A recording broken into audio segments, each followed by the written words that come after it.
ओम नमो भगवते वासुदेवाय।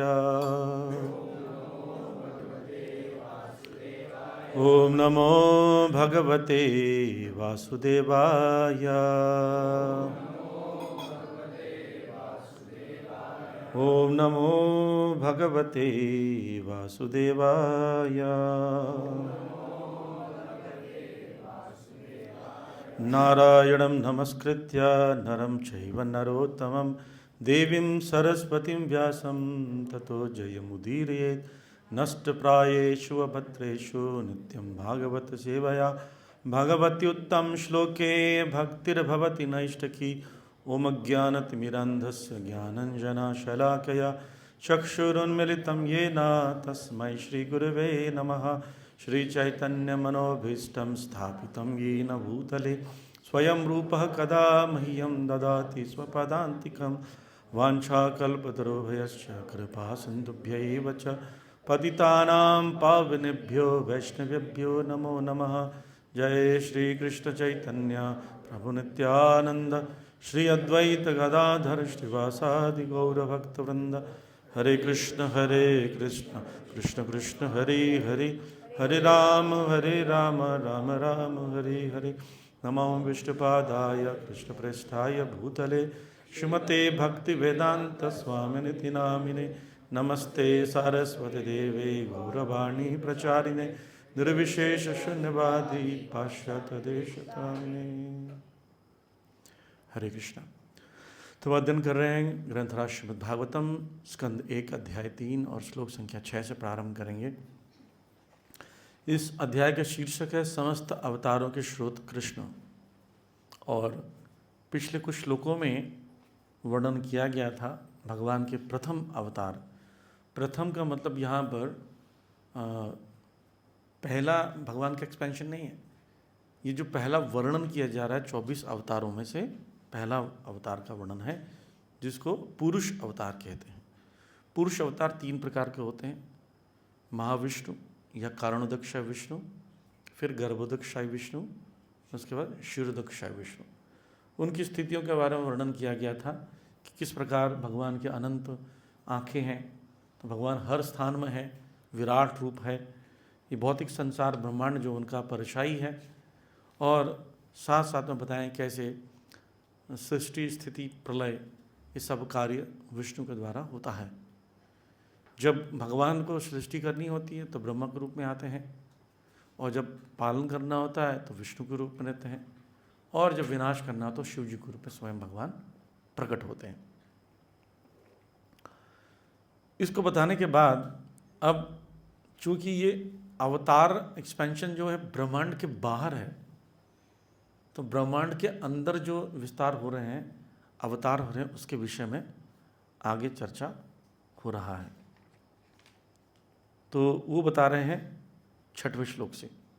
स एवं प्रथमं देवः कौमारं सर्गम आश्रितः चचादुश्चरं ब्रह्मश्चर्य अखिंडतम। सृष्टि के प्रारंभ में सर्वप्रथम ब्रह्मा के 4 अविवाहित पुत्र हुए, यानी कुमारगण, जिन्होंने ब्रह्मचर्य व्रत का पालन करते हुए परम सत्य के साक्षात्कार हेतु कठोर तपस्या की। तो यहाँ पर प्रथमम शब्द का प्रयोग कर रहे हैं कि ये कोई सीक्वेंस नहीं है कि पहला 4 कुमार ही प्रकट हुए, आगे पीछे हो सकता है। तो ये ऐसा नहीं हो सकता, पहला हंस अवतार भी हो सकते हैं, पहला वराह भी हो सकते हैं, लेकिन यहाँ पर जो बताया गया 24 अवतारों उसमें पहला बोल दिया गया। जैसे कभी कभी बोलते हैं कि कौन कौन आपके वहाँ उस दिन आया था, तो प्रभु जी वो प्रभु जी आए थे, ये प्रभु जी आए थे, माता जी आए थे। तो बोले वो जो पहले बताया वो सीनियर है क्या? जरूरी नहीं सीनियर हो, लेकिन बताने के समय में पहला बताया गया। और कौन बताया गया? कौमारम सर्गम आश्रिता। देव का मतलब प्रथमम देवः। देव का मतलब भगवान, जो कि प्रूफ करने वाले हैं आगे जाकर। कृष्णस्तु भगवान स्वयं। सुत गोस्वामी 24 अवतारों का वर्णन करने के बाद अंतिम में कहेंगे एते चांस कला पुरुष कृष्णस्तु भगवान स्वयं, कि ये सब भगवान की कला या अंश है। अंश उसको कहते हैं जिसके एक व्यक्ति का विस्तार हो, उसको अंश कहे अवतार। अवतार का भी अवतार को कला कहते हैं। यानी पहला मान लीजिए अवतार हो गए विष्णु, विष्णु से जितने अवतार हो रहे हैं वो सब क्या हो गए, कलाएं हो गए। तो एते च अंश कला, एते ये जो बताया अभी तक च अंश कला है, पर कृष्णस्तु भगवान स्वयं, कृष्ण स्वयं भगवान है, ये बात को बोल रहे हैं। तो इसका मतलब इसलिए देवम कहा गया, प्रथमम देव कौन, कौमारम, जो कुमार सर्गम आश्रिता, यानी सर्ग का मतलब है सृष्टि हुई, सृष्टि के प्रारंभ में ही ये क्या हुए, उत्पन्न हुए, प्रकट हुए। कहाँ, ब्रह्मा जी से। और क्या किया उन्होंने, अपने योगिक शक्ति से उन्होंने अपने आप को बढ़ना ही बंद कर दिया। 4 साल के बस रहे, 4 साल की है ही उम्र के साथ ही सेक्सुअल डिज़ायर आता है। 11 साल 12 साल के बाद मन में हार्मोन्स चेंज होते हैं, तो विचार भटकने लगते हैं, स्त्री पुरुष आकर्षण समझ में आता है। ये छोटे बच्चे देखो, लड़के लड़कियां खेलते रहते हैं 2-2 3-3 साल के आपस में, पता भी नहीं चलता क्या है। तो उस प्रकार से ये 4 साल से अपनी आयु को बढ़ाया ही नहीं, शरीर बढ़ेगा नहीं तो डिज़ायर ही नहीं होगा। तो कुमार गण जो हैं ये सबसे पहले उत्पत्ति के समय में ऐसा ब्रह्मचर्य व्रत का पालन का नियम बनाया। इनको ब्रह्म साक्षात्कार विधि सिखाने के लिए स्वयं, जैसे ब्रह्मचारी को ब्रह्मचर्य व्रत पालन करना पड़ता है, अगर आपको स्पिरिचुअल नॉलेज चाहिए तो ब्रह्मचर्य व्रत का जो पालन कठोरता से करता है उसका ब्रेन फर्टाइल होता है। ब्रह्मचर्य जीवन में जब अपने शरीर के उत्पन्न होने वाले भोजन करते हैं, भोजन से रक्त बनता है, रक्त से मज्जा बनता है, मज्जे से वीर्य बनता है, इतना समय लगता है। बताते हैं अगर शरीर के खून से 60 ड्रॉप खून अगर आप इकट्ठा करें तो इतना हो जाएगा मान लीजिए, तो इतने से इसको गाढ़ा करने पर 1 बूंद वीर्य बनता है। और शरीर की शक्ति जो वीर्य से आती है, इसलिए वीर पुरुष बोलते हैं ना, तो वीर्यवान बोलते हैं, इसका मतलब ये है। तो क्षत्रियों में बहुत ताकत होता था, वीर्य शक्ति होती थी, तो वो रथ उठा लेता था, गदा फेंक देता था, तो बड़ी शक्ति होती थी। और दूसरा वीर्य का, ब्रेन का जो भोजन है वो जो वीर्य है वो ऊर्ध्वगामी होता है, अपने आप ऊपर जाता है और ब्रेन में इकट्ठा हो जाता है। बोलते ना दिमाग फट गया, दही निकल गया, दिमाग का दही मत करो, ये दही नहीं है, ये वीर्य होता है। इसलिए जो लोग ब्रह्मचर्य व्रत का कठोरता से पालन करते हैं उनकी मेमोरी अच्छी होती है। और ये भी किसी स्थान पर मैंने सुना था, एग्जैक्ट पता नहीं है, कोई व्यक्ति 12 वर्षों तक कठोरता से ब्रह्मचर्य का पालन करता है तो वो जो बोल ले तो सच भी हो जाता है। तो ऐसे व्यक्ति से डरते रहना चाहिए, भाई पता नहीं क्या बोलते हो। वो लोग ऐसे उटपटांग में बोलते नहीं है क्योंकि उनकी वाणी का भी कंट्रोल होता है। तो इस प्रकार से ब्रह्मचर्य व्रत का पालन करना बहुत ज़रूरी है ताकि आसानी से शास्त्र समझ सकें। शास्त्र को समझने के लिए अगर ब्रेन फर्टाइल है तो नॉलेज गेन कर सकते हैं। तो ये भी एक पार्ट, हालांकि ये भौतिक दृष्टि से लगता है कि भौतिक है, शरीर से संबंधित है, पर शरीर का मन पर प्रभाव पड़ता है, बुद्धि पर पड़ता है ना।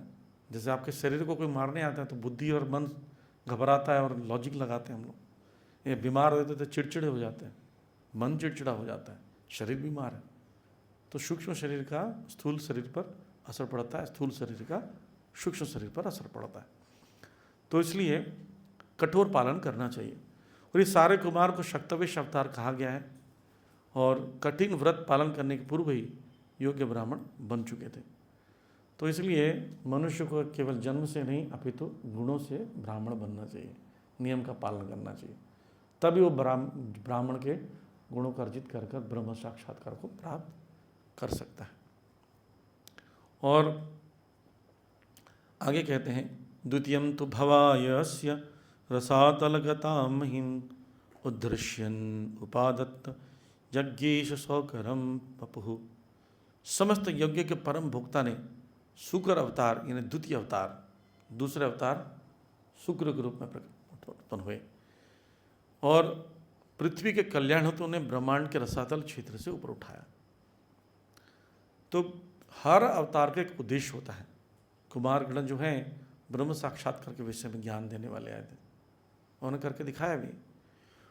परंतु शुक्र अवतार में भगवान क्यों उत्पन्न हुए, इसका भी विशेष कार्य, क्योंकि रसातल पृथ्वी लोक भूमंडल है, भूमंडल पर भारतवर्ष पर भूमंडल के बीच में जम्बूद्वीप, जम्बूद्वीप के कॉर्नर पर भारतवर्ष पर भारतखंड।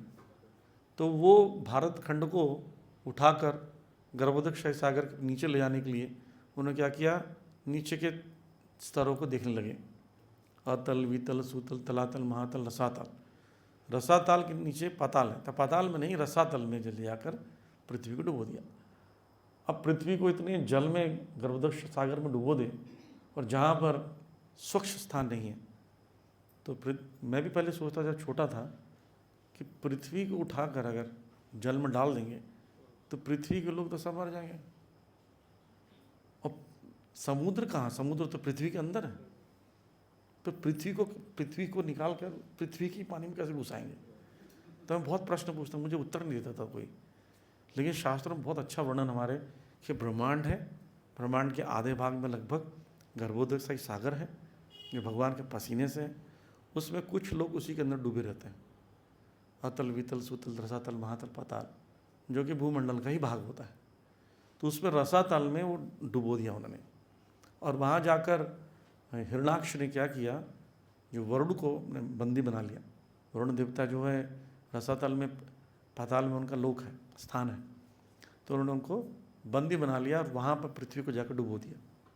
क्योंकि पृथ्वी में साधु संत होते हैं, भजन करते हैं, तो इसलिए भगवान प्रकट हुए। तो तात्पर्य प्रभुपाद जी बता रहे हैं कि बिना कार्य विशेष का कोई अवतार नहीं हो सकता, और ऐसा कार्य सदा ही अद्वितीय होता है। कुछ रीजन्स होते हैं, वो बहुत इंपॉर्टेंट रीज़न होते हैं जो कि कोई और नहीं कर सकता, अद्वितीय है। तो देखते हैं हम ज़्यादातर देखते हैं शुकर जो है सामान्य जीवन में, शुकर जो होते हैं वो गंदे चीज़ों में घुस जाता है, उसको दिक्कत नहीं होती। इसलिए शुकर का एक जो है, सूअर का एक स्वभाव है, वो गंदे पानी में, डीप पानी के अंदर भी चला जाएगा, कोई और जीव जंतु नहीं आ सकता। मछली भी साफ पानी में रहना चाहती, लेकिन सूअर रह लेता है। तो गंदे स्थान में पृथ्वी को रखा गया था, तो भगवान इसलिए शुकर अवतार प्रकट हुए। लेकिन भगवान दूषित नहीं है, भगवान सूअर के समान नहीं है, उनका आकर्षण है। गंदे स्थान से कोई चीज़ उठाना शुकर का कार्य है। अतः सर्वशक्तिमान भगवान ने ये आश्चर्य असुरों को कर दिखाया। उन्होंने देखा था ये असुर तो घुस गए, अब वहाँ कौन निकाले, कौन, देवता जा नहीं सकते, लड़ नहीं सकते हिरणाक्ष से। हिरणाक्ष से लड़ने वाला चाहिए, इतनी बड़ी पृथ्वी को उठाने वाला चाहिए, और वैसा कार्य करने वाला व्यक्ति चाहिए। इसलिए भगवान शुकर अवतार में प्रकट हुए। और भगवान के लिए कुछ भी असंभव नहीं है, लेकिन भगवान करके दिखाए, और उन्होंने पृथ्वी को बाहर निकाला, और बाहर निकाल कर उन्होंने पृथ्वी को जल के ऊपर तरा दिया। बोले बाद में सेट करेंगे इसको, अभी चलते हैं, इनसे बात करके आते हैं। फिर हिरणाक्ष को बहुत युद्ध किया, उसको पिटाई करी, और भगवान शंख चक्र गदा पद्म धारण किए शुक्र अवतार में भी, ऐसे नहीं सामान्य सूअर हो। तो इस प्रकार से ये द्वितीय अवतार के विषय में चर्चा है। तृतीयम ऋषि सर्गम वै देवर्षित्वम उपेत्य सह तंत्रम सात्वतम आचष्ट नैष्कर्म्यम कर्मणाम यतः। ऋषियों के सर्ग में भगवान ने देवऋषि नारद के रूप में, जो देवताओं के में महर्षि हैं, तीसरा शक्तविश अवतार ग्रहण किया। उन्होंने उन वेदों का भाष्य संकलित किया जिसमें भक्ति मिलती है और जो निष्काम कर्म की प्रेरणा प्रदान करते हैं। तो क्रम संदर्भ में मेंशन किया गया है, जीव गोस्वामी के द्वारा मेंशन किया गया उसमें, इसमें भक्ति संदर्भ का उदाहरण है। वो तो बता रहे हैं कि देवर्षि जो हैं, कई लोग जो होते हैं सकाम कर्म में लिप्त हैं, बहुत ही संसारवादी, तो उनको भक्ति में कैसा लगाया जाए, ये कठिन कार्य होता है। जैसे साइंस के लोग या साइंटिफिक लोग या साइंटिस्ट लोग, ये लोग जो हैं, इनको अगर आप बोलोगे सीधा सीधा ना कि ये करो, तो वो नहीं करेंगे, उनको साइंटिफिकली समझाना पड़ेगा। तो ऐसा भी ज्ञान होना चाहिए किसी को, वो जो चीज़ों को साइंटिफिकली समझा सके। जैसे तुलसी के विषय में चर्चा होती, तुलसी में जल क्यों देना चाहिए, बोले वो कृष्ण प्रेयसी है, कृष्ण की प्रेम करती इसलिए दे दो। बोले प्रैक्टिकल बताइए, अंधविश्वास, पौधा कैसे प्रेयसी हो सकता है। तो फिर उसको क्या समझाया जाता है कि आप चेक करो, तुलसी जी सुबह लगभग 4 बजे से लेकर 6:30-7 बजे तक हाई ऑक्सीजन प्रोड्यूस करती है। तुलसी जी एक ऐसा पौधा है, पीपल एक ऐसा पौधा है 24 घंटे ऑक्सीजन देता है, इसलिए उसकी पूजा करनी चाहिए। पूजा करने के निकट जाओगे तो ऑक्सीजन ज़्यादा लोगे, और ख़ासकर सुबह, सुबह ज़्यादा होता है, सुबह ऑक्सीजन ज़्यादा मिलता है, इसलिए सुबह जल देना चाहिए।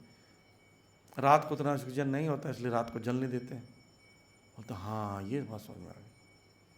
पीपल की पूजा इसलिए करते हैं, पीपल का पत्ता हल्का होता है, जल्दी से हिलता है और ऑक्सीजन प्रोड्यूस कर जाता है, तो इसलिए पीपल की पूजा करते हैं। पीपल के 4 चक्कर लगाते हैं स्त्रियाँ, पीपल की पूजा करती हैं, रिच ऑक्सीजन मिलता है। तो लोग घर में घर बैठ कर शॉर्ट्स देख रहे हैं, वीडियो गेम खेल रहे हैं, एसी चलाकर अपने ऑक्सीजन को, कार्बन डाइऑक्साइड छोड़ा उसी को खींच रहे हैं। बहुत बढ़िया लग रहा है, ठंडा ठंडा, बाहर फ्रेश ऑक्सीजन है, इसी बहाने जाएंगे पूजा करने के लिए। तो इस प्रकार से कुछ बातें होती हैं, इस प्रकार से समझाने के लिए ऐसा कोई व्यक्ति चाहिए जो हर किसी एंगल से घुमा फिरा के लॉजिक से या शास्त्र से कसम और अदर भगवान की तरफ जोड़ दे। इसलिए भक्ति के रूप में, भक्ति देने के लिए एक अवतार हुआ, शक्तविश अवतार, उसको कहते हैं नारद मुनि। और नारद मुनि जैसे शक्तविश अवतार, शक्तविश अवतार क्या है? शक्तविश अवतार में शक्ति का आवेशित किया जाता है, एम्पावर्ड किया जाता है। एक जीवात्मा को एम्पावर्ड करते हैं या स्वयं भगवान के एक अंश कला रूप में प्रकट होते हैं।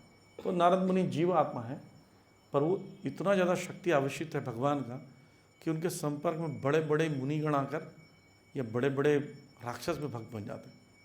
आप देखिए नारद मुनि फेमस लोगों को भक्त बनाए, है ना, ध्रुव महाराज, प्रहलाद महाराज, मृगारी, तो फेमस लोग हैं।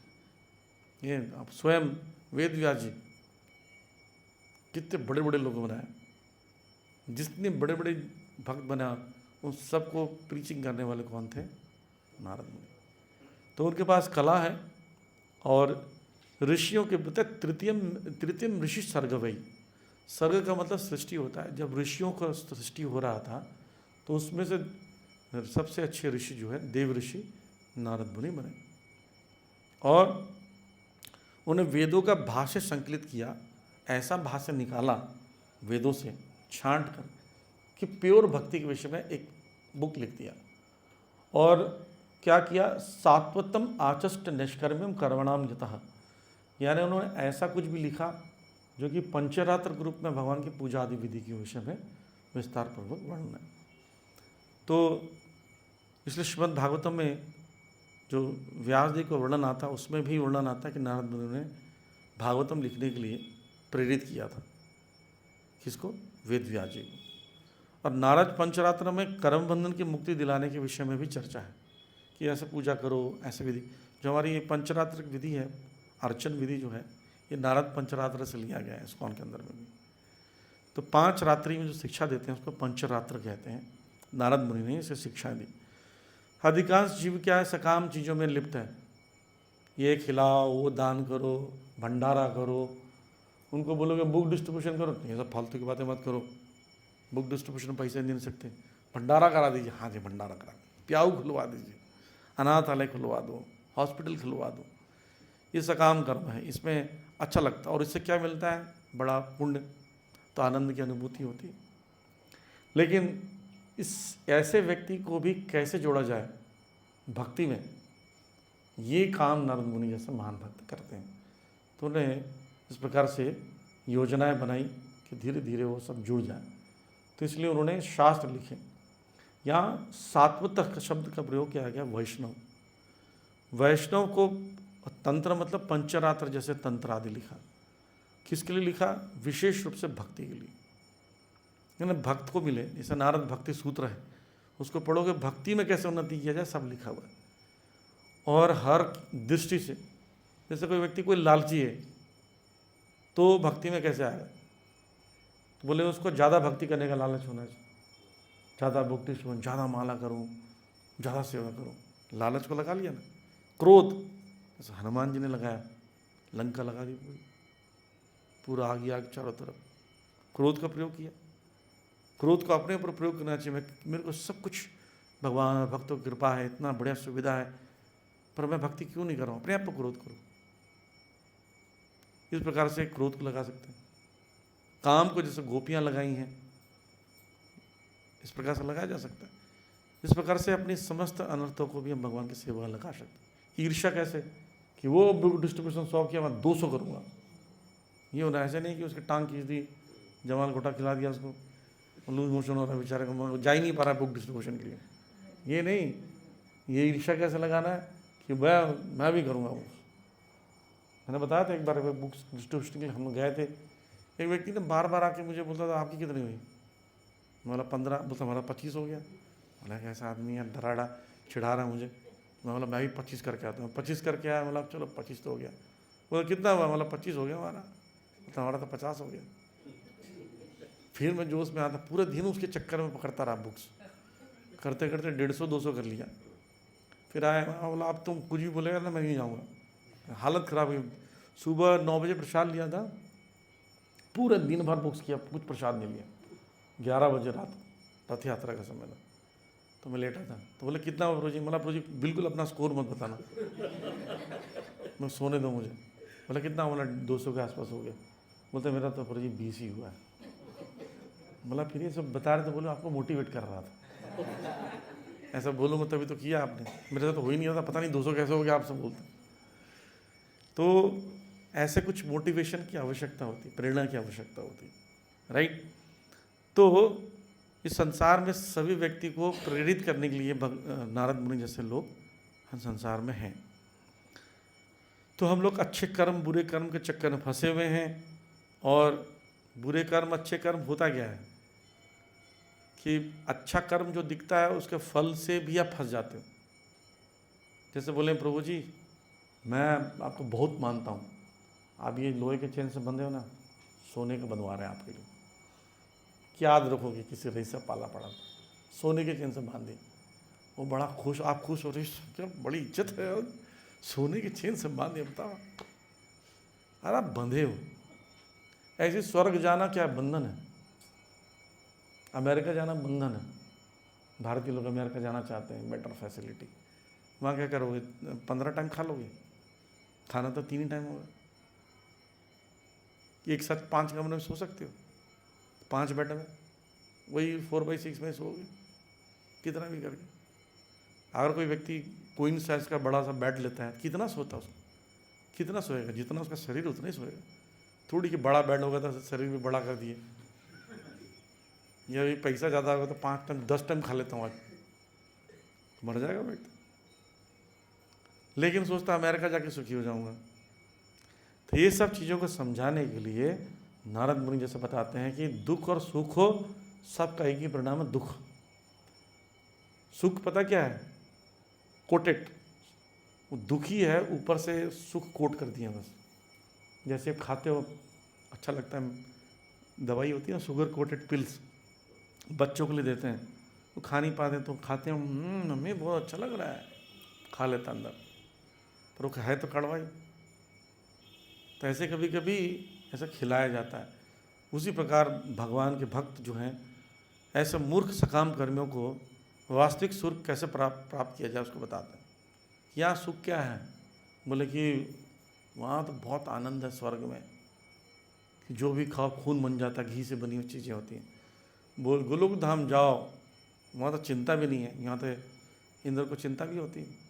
यहाँ पर छोटा सा घर में माचिस भी जला दो, बोलते यज्ञ तो नहीं कर रहा है, मेरे पद को प्राप्त करने के लिए यज्ञ तो नहीं कर रहा है, पहुँच जाओ पता करो, जाओ संवर्तक बादल। बोले मैं प्रलय के समय जाता हूँ, कोई नहीं, उसके घर में प्रलय कर दो।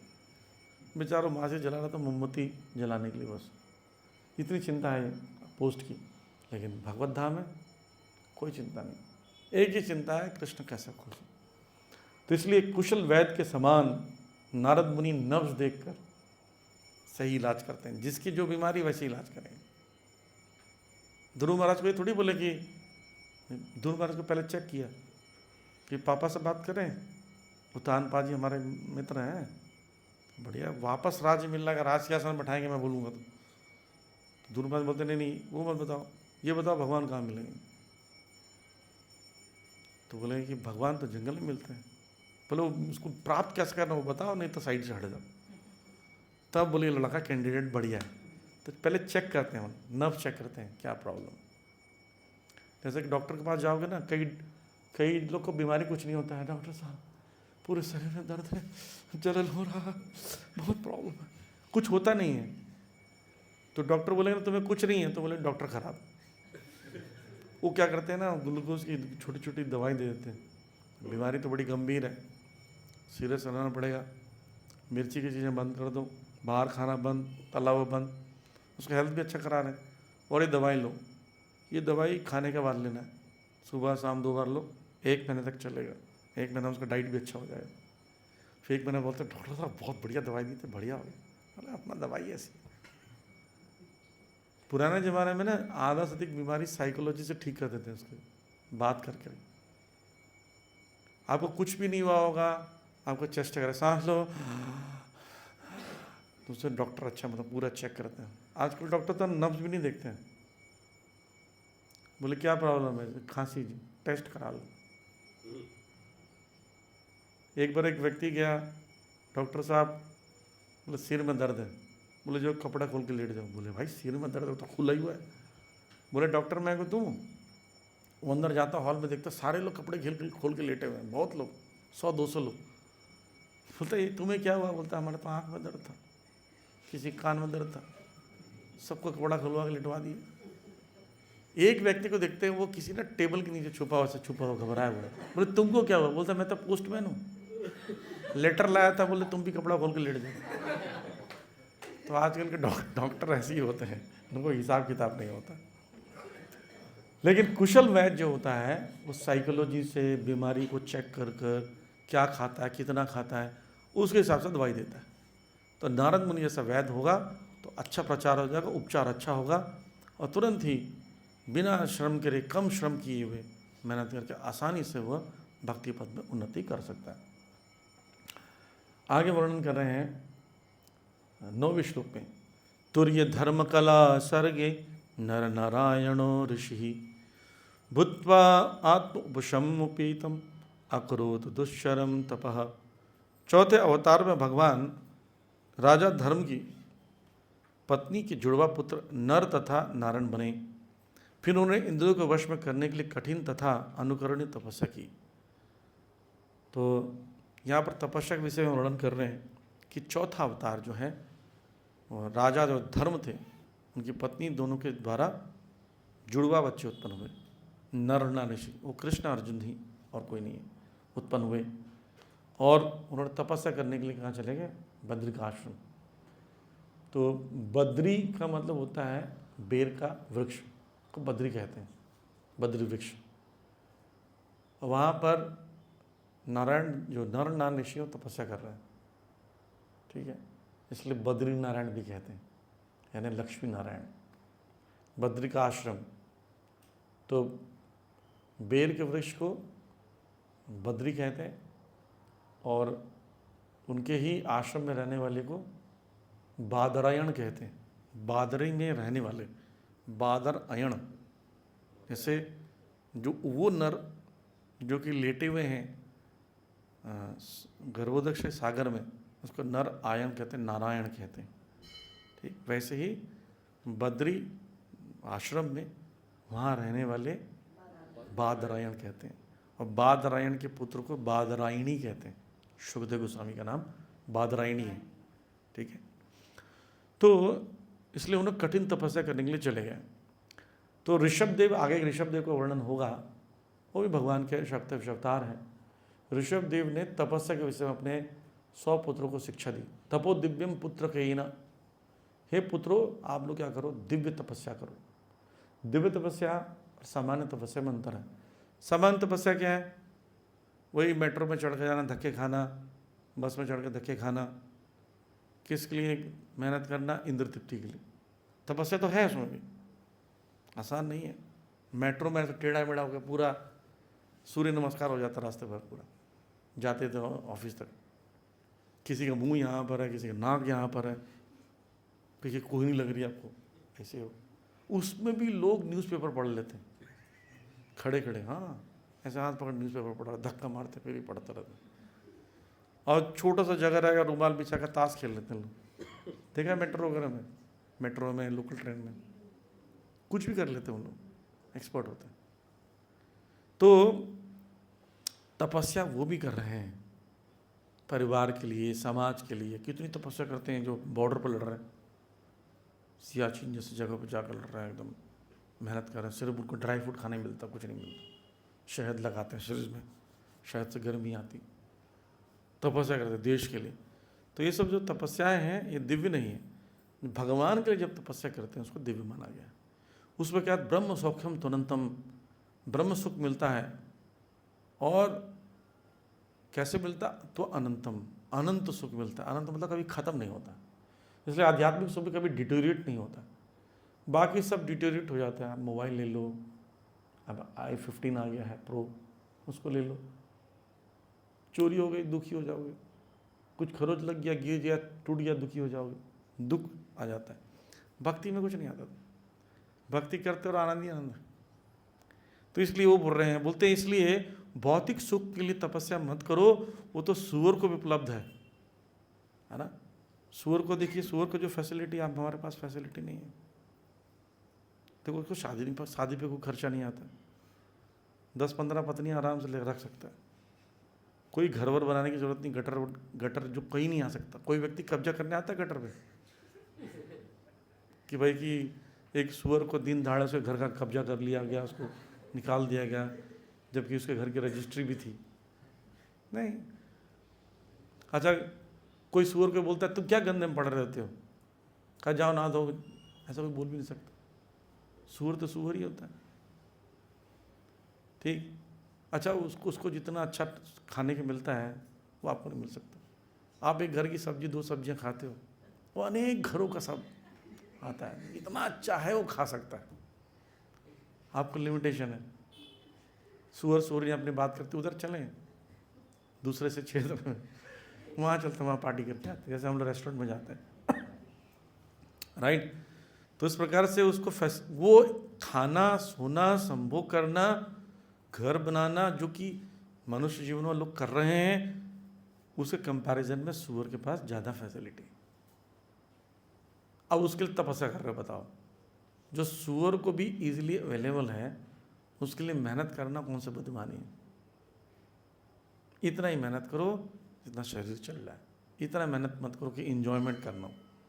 भगवान को भूल जाते हैं। तो भगवान भुलक्कड़ जीव पर अत्यंत दयालु होते हैं, स्वयं आते हैं या पीछे से अपने आवश्यक आदेश छोड़ जाते हैं, ताकि शिक्षा लेकर लोग बन जाए, भगवान के भक्त बन जाए। तो भगवत धाम वापस बुलाने के लिए उत्तम पुत्रों को भी प्रतिनिधि बनाकर भेजते हैं। तो चैतन्य महाप्रभु ने ऐसे किया, शिक्षाएं दी, विशेष कृपा करने के लिए स्वयं प्रकट हुए।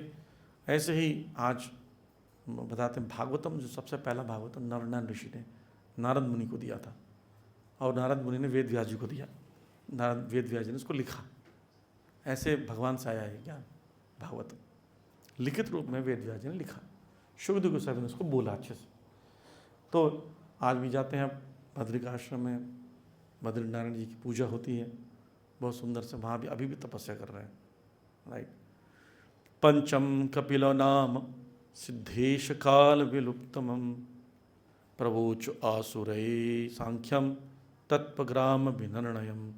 भगवान कपिल नामक 5वां अवतार सिद्धों में सर्वोपरि है। उन्होंने आसुरी ब्राह्मण को सृष्टिकारी तत्व तथा सांख्य शास्त्र का भाष्य बताया, क्योंकि कालक्रम से यह ज्ञान विनिष्ट हो चुका था। तो 5वां कपिल भगवान जो है वो प्रकट हुए। कपिल भगवान स्वयं भगवान है, जीवात्मा नहीं है, पर शक्तावेश में है, यानी विशेष कार्य के लिए आए। जितने भी सिद्धि प्राप्त करने वाले लोगों में से भगवान का नाम आता, सिद्धा नाम कपिलोस्मि, भगवान स्वयं भगवद गीता में बोल रहे हैं।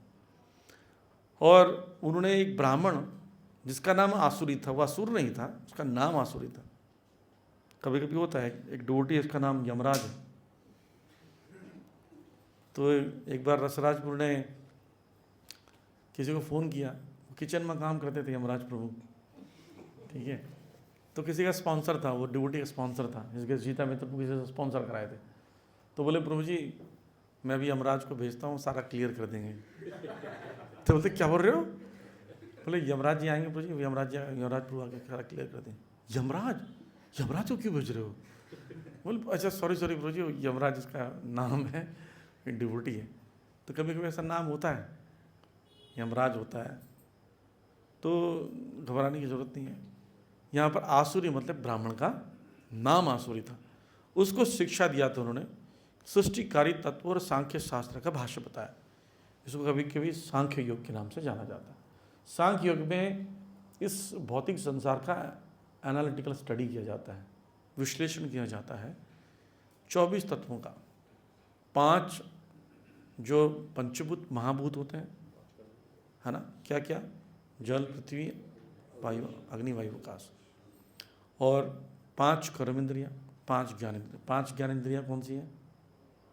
आँख, नाक, कान, जीवा और त्वचा। और इससे 5 कर्म इंद्रिय से कर्म करते हैं हाथ, पैर, मुख, जिससे मुख से बोलते हैं वाणी, और जनेन्द्रियाँ जन्म करते हैं मलमूत्र त्यागने के लिए गुदा। ये 5 कर्म इंद्रियाँ तो हो गए 15। और 5 कर्म इंद्रिय ज्ञान इंद्रियों के लिए 5 विषय वस्तु, आँख के लिए रूप, कानों के लिए शब्द, नाक के लिए गंध, जीवा के लिए स्वाद, और त्वचा के लिए स्पर्श। तो हो गया 20। सूक्ष्म शरीर, मन, बुद्धि, और 24 तत्व प्रधान होता है, या दूषित चेतना भी कभी कभी कहा जाता है। 24 तत्वों का स्टडी जो है, इसका कॉम्बिनेशन, परमुटेशन, 11 इंद्रियाँ कभी गिनते हैं, कभी 16, इससे क्या बनता है, सृष्टि कैसी होती है, इसका चर्चा, और आत्मा का इससे क्या कनेक्शन है, परमात्मा का कैसा कनेक्शन है, प्रकृति कैसे चलती है, इसके विश्लेषण को समझाया है बहुत अच्छे से कपिल भगवान ने। इसको ज्ञान प्राप्त करने वाला व्यक्ति तुरंत से उनको विरक्ति प्राप्त हो जाता है। भक्ति संदन बताते हैं कि सांख्य दर्शन के यूरोपीय, यहाँ अपनी सांख्य योग का युक्तिपरक अर्थ है जो भौतिक तत्वों के विश्लेषण द्वारा अच्छी तरह से व्याख्या करे। यानी समझाने के लिए भौतिक तत्वों को भी समझना पड़ेगा और समझाना पड़ेगा। और ये भगवान का पहला सर्वप्रथम कार्य कपिल के भगवान के द्वारा हुआ। षष्ठम अत्रे अपतित्वम वृत्ता प्राप्त अनुसयया आन्भिक्षिकम अलकार्य प्रहलाद आदिभ्य ऊचिवान। पुरुष के 6ठे अवतार अत्रि मुनि के पुत्र थे।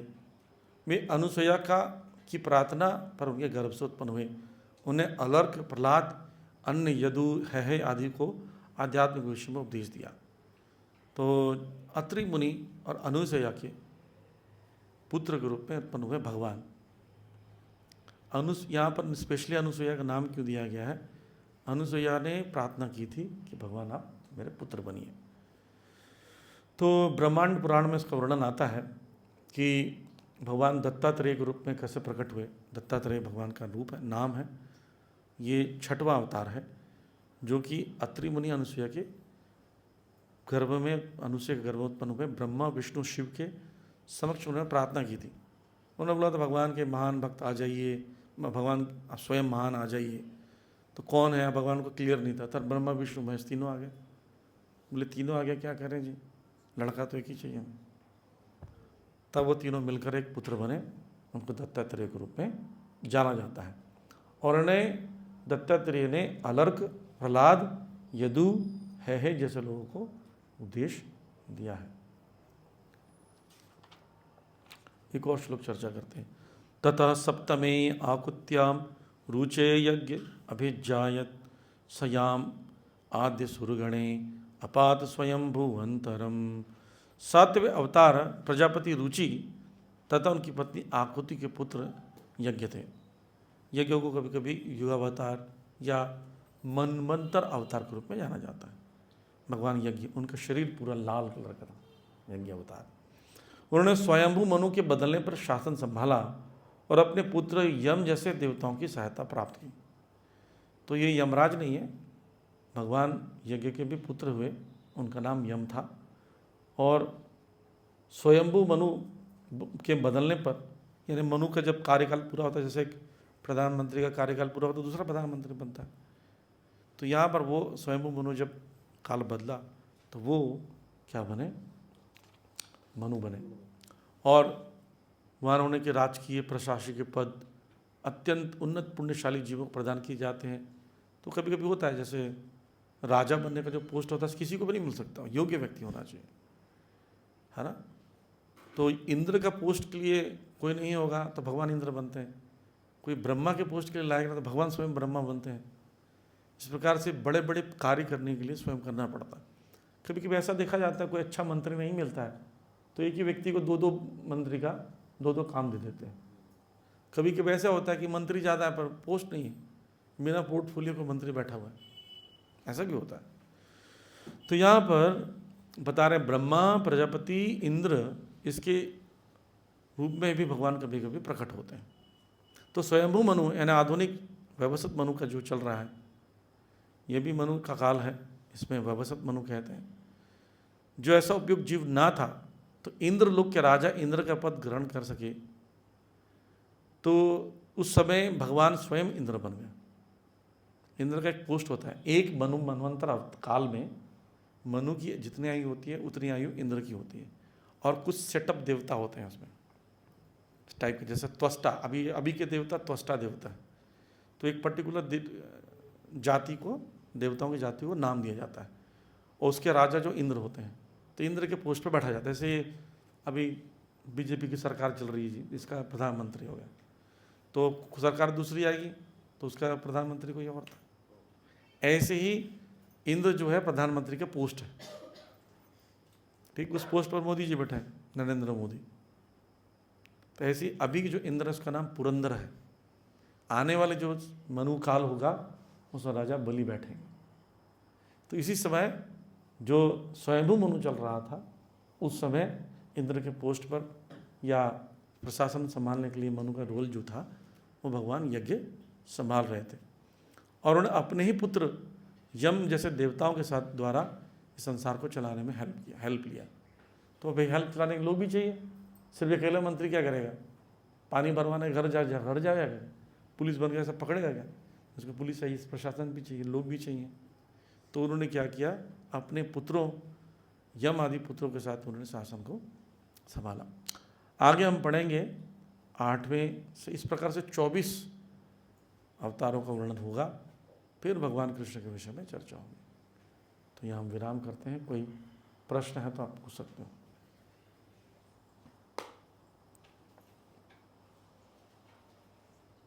यस।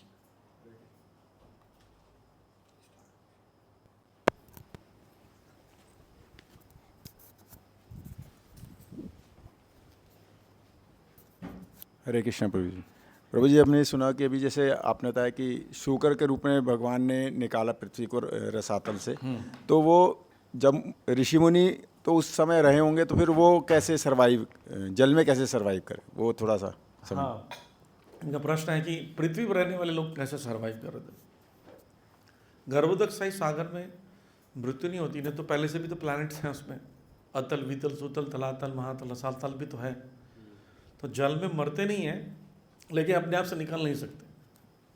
तो पृथ्वी में रहने वाले जितने भी ऋषि मुनि गण देवता आदि थे उनको कष्ट था पर मर नहीं रहे, तो इसलिए भगवान ने शुक्र रूप में जाकर उनको बाहर निकाल दिया। पृथ्वी जी बहुत धन्यवादी, पृथ्वी के शाश्वत पति हैं भगवान वराह। तो इसलिए देखते हैं अब जहाँ भी वराह का अवतार देखेंगे ना मूर्ति, वो गोदी में उनकी पृथ्वी माता पृथ्वी बैठी हुई है। ठीक है, और कोई प्रश्न?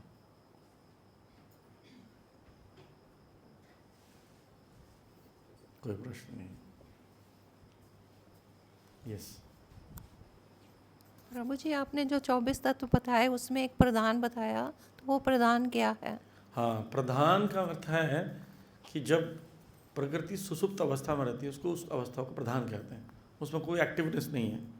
लेकिन भगवान जब दृष्टिपात करते हैं उस पर तो एक्टिव हो जाता है। जैसे मैं उदाहरण देता हूँ एमसिल का पैकेट लेकर आते हैं, वो फिर भी काम नहीं करता है, लेकिन जब उसको घुमाते हैं मिश्रण करते हैं तो काम करने लगता है ना। जैसा माता गर्भ है वो अपने आप बच्चा जन्म नहीं कर सकता, उसके लिए स्त्री पुरुष का वीर्य चाहिए, शुक्राणु चाहिए। उसी प्रकार सृष्टि अपना कार्य नहीं कर पाती, चुपचाप सोई रहती है। जब भगवान दृष्टिपात करते हैं महाविष्णु तो प्रकृति में हलचल होती है, और वो प्रकृति सोई हुई प्रकृति को प्रधान कहते हैं, जागी हुई प्रकृति को प्रकृति कहते हैं। प्रभुपाद उदाहरण देते हैं, जैसे घर में पत्नी सोई हुई है, ऑफिस से हस्बैंड आता है, उठो उठो कुकिंग करो, उठाता वो काम कर एक्टिव हो जाती है। तो सोई हुई स्त्री प्रधान, जागी हुई स्त्री खतरनाक प्रगति। और कोई प्रश्न?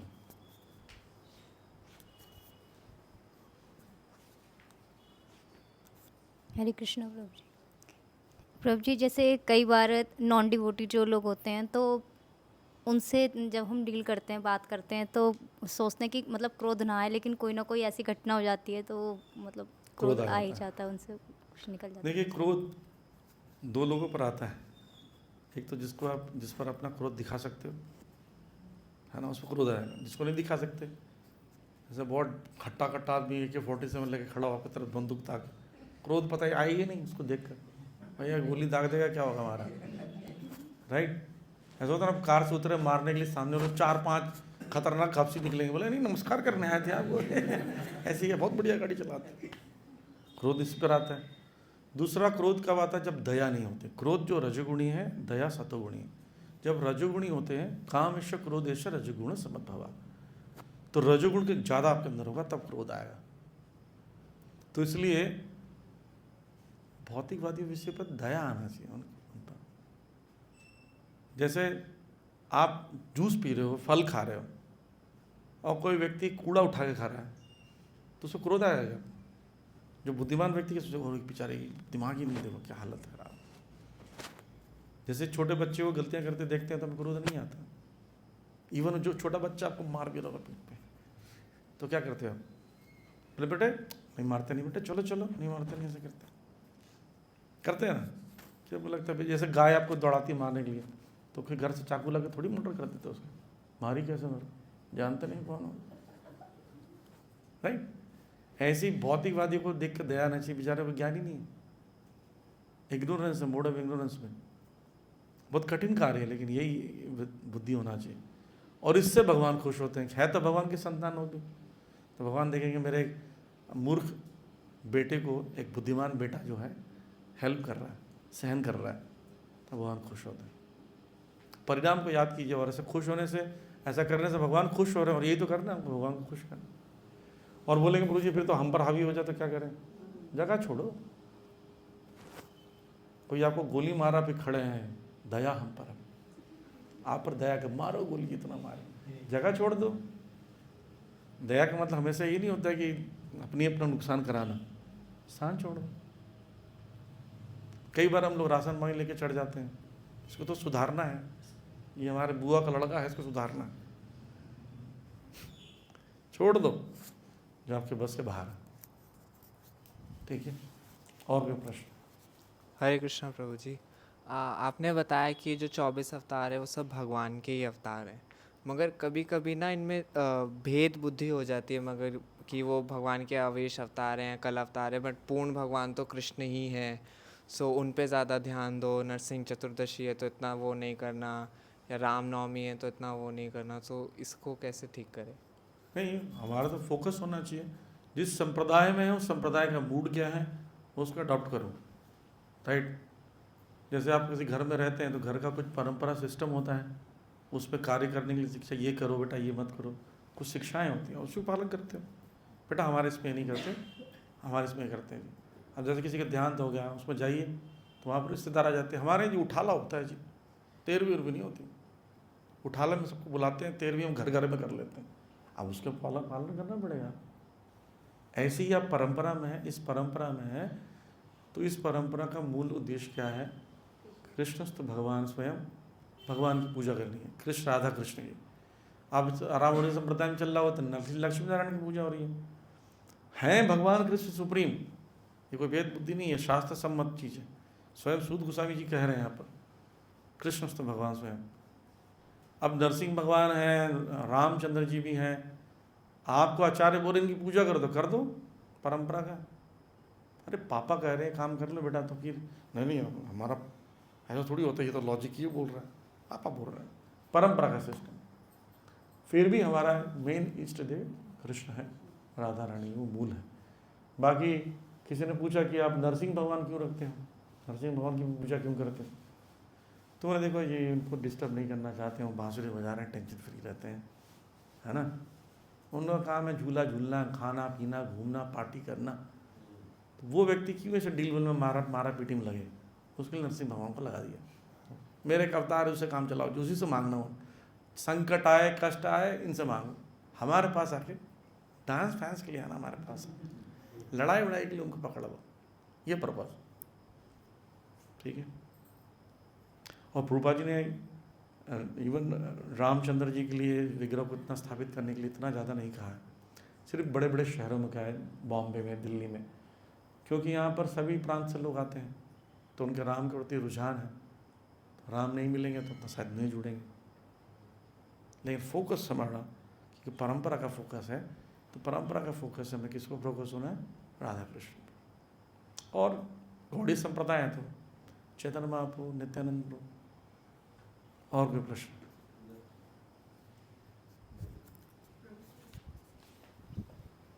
प्रभु जी, आपने बताया प्रधान दूषित चेतना है सुप्त प्रकृति, वो कहीं कहीं प्रभुपाद जी उसको 3 गुणों को भी बताते हैं कि 3 गुण जो हैं, रजोगुण, सत्वगुण और तमोगुण, ये भी प्रधान बताया है। नहीं, प्रधान जो होता है, जो सोई हुई प्रकृति, वो तीनों गुणों से मिलके ही बनी है, उनका इंग्रेडिएंट वही है प्रधान, पर वो सोया हुआ है। जैसे एमसील होता है ना, पता ना, एमसील में दो ब्लॉक्स होते हैं, और वो दोनों एक थोड़ा वाइट होता है और थोड़ा ब्लैक होता है, मिलाने से ग्रे बन जाता है ना। तो वो 2 अलग अलग होता है, मान लीजिए 3 है, रजोगुण, तमोगुण, सतोगुण, लेकिन काम नहीं कर रहे, एक्टिव नहीं है, सोए पड़े। जब उसको मिलाते हैं, एमसील को मिलाते हैं, काम करने लगता है। सिमिलरली भगवान दृष्टिपात करते हैं तो वो तीनों गुण एक्टिव हो जाते हैं, फिर सृष्टि होने शुरू हो जाती है। बना हुआ उसी का है, लेकिन कहीं की दूषित चेतना बताएगा। दूषित चेतना क्यों? चेतना दूषित कैसी होती है? तीनों गुणों से होती है, ये भी एक ठीक मतलब है। ठीक है, और कोई प्रश्न?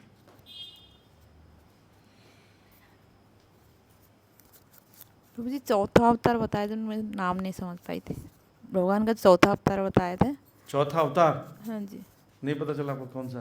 नाम नहीं। ठीक है, चौथा अवतार जो है, हाँ, नर नारायण ऋषि, चौथा अवतार दिया हुआ है, लगातार श्लोकों में दिया हुआ है। देखिए, 6वें श्लोक में पहला, 7वें श्लोक में दूसरा, 8वें श्लोक में तीसरा, 9वें श्लोक में चौथा। मैं नाम बता देता हूँ। पहले जो कुमार हैं, दूसरे जो हैं भगवान का शुक्र अवतार, और 8वें में जो है नारद मुनि, तीसरा नारद मुनि, चौथे जो हैं नर ऋषि, 5वें जो हैं कपिल भगवान, 6वें जो हैं दत्तात्रेय, और 12वें श्लोक में बताया गया है अगला 7वां अवतार कौन है? यज्ञ भगवान। यहाँ तक हमने चर्चा किया था। नहीं, एक और चर्चा किया था कि नहीं, चर्चा नहीं हुई, अभी करेंगे। 13वें श्लोक में 8वां अवतार ऋषभ भगवान है, उसका वर्णन है। ऐसे करके हर एक श्लोक में 24 श्लोकों तक एक एक अवतार है। तो भागवतम में दिया हुआ है 1-3 चैप्टर में, 13 में, चैप्टर 3 में इसका डिटेल वर्णन है। यस, हरे कृष्ण प्रभु। प्रभु जी, हमने प्रभुपाद लीलामृत में आपसे सुना कि जैसे उस समय प्रचार कर रहे थे बीटीजी के लिए प्रभुपाद जी, तो सबको समस्या थी, कोई भगवान को जानना नहीं चाहता था। तो उस समय जब आज़ादी का समय रहा होगा, तो लोगों को अपने खाने के लिए और विकास के लिए टेक्नोलॉजी चाहिए थी। तो फिर किस तरह से आज भी तो हमारे साथ उन्हीं चीज़ों से जूझ रहे हैं कि अपने लिए भरण पोषण के लिए या घर बनाने के लिए या सब, तो फिर किस तरह से इस तरह प्रगति करें? आज भी तो वही सब समस्या हमारे सामने प्रकट है। हाँ, भौतिक आधुनिक प्रगति वास्तव में प्रगति है ही नहीं। क्योंकि देखो, आपको खाने के लिए क्या चाहिए? भोजन चाहिए। अब भोजन खेत में होता है, वो कोई करना नहीं चाहता। सब लोग को गाय का दूध चाहिए, गाय कोई पालना नहीं चाहता। सबको मीठा पानी चाहिए, शुद्ध पानी चाहिए, कुआं कोई नहीं बनवाना चाहता। ठीक, सबको ताज़ी सब्जियां चाहिए, ऑर्गेनिक, को उगाना नहीं चाहता। ये समस्या है। तो खेती ज़्यादा होगा तो अनाज सस्ता होगा और अच्छा होगा, मिलावट नहीं होगी। क्योंकि महंगी चीज़ होती है तभी मिलावट करते हैं ना उसमें। जैसे मान लीजिए कोई 100 रुपये किलो है चीज़, अब मैं 100 रुपये किलो में कुछ उगा रहा हूँ, 100 रुपये किलो ही बेच रहा हूँ, तो मेरे कुछ फ़ायदा नहीं हो रहा, और मार्केट में लोग 100 रुपये खरीदेंगे नहीं, तो मैं क्या कर दूँगा? मिलावट। 50 रुपये की चीज़ मिला दूँगा तो मेरा बन जाएगा 200, तो 2 किलो बिक जाएगा सस्ते में, तो मैं उसका 80 रुपये रेट रख के बेच दूँगा। तो जिसकी उपज कम होती है वो चीज़ें महंगी हो जाती है, और महंगी होने से क्या होता है, सामान्य व्यक्ति इसको प्रयोग नहीं कर पाता। जैसे घर क्यों नहीं बना पा रहे हैं, सीमेंट महंगा हो गया जी, लेबर महंगी हो गई। लेबर क्यों महंगा हो गया कि लेबर को भी महंगी चीज़ें मिलती हैं, तो बोलते मुझे भी ज़्यादा चाहिए। सब्जी देखो, गांव में जाओगे तो लेबर सस्ता है। क्यों सस्ता है? गाँव चीज़ें सस्ती, सब्जी उसके लिए सब्जी सस्ता है, उसके लिए तेल सस्ता है, उसके लिए गाड़ी सस्ता है। तो वो बोलता है जी मुझे कम, इतने में देते काम चल रहा है। अब शहरों में क्या, लेबर क्यों महंगा? कि उसका किराया महंगा है, उसका राशन महंगा है, वो सब चीज़ महंगा है, उसको मोबाइल भी चाहिए, इंटरनेट भी चाहिए। तो ये सब हम क्रिएट, टेक्नोलॉजी से उल्टा महंगाई बढ़ गई और संसाधन कमज़ोर हो गए, यानी भोजन पानी ये सब क्या हो गया, टफ हो गया। तो इससे कष्ट बढ़ गया उल्टा। तो इसलिए प्रभुपाद जी बोलते हैं बैक टू द कल्चर। हम वापस जब संस्कृति की तरफ जाएंगे तो सामान्य जीवन हो जाएगा। ये जो हमारा आंदोलन का प्रयोग क्या है कि शहरों में शिक्षा देकर लोगों को ग्रामीण जीवन जीने के लिए बढ़ाया जाए, ये मेन उद्देश्य है। और भक्ति करें, समय बचाकर भक्ति करें।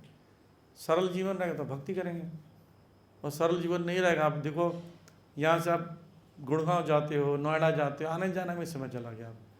वहाँ क्या होता है, खेती करते हैं, 4 महीना खेती करते हैं, 5 महीना खेती करते हैं, उस पूरा आराम से बैठ के खाते हैं, राइट।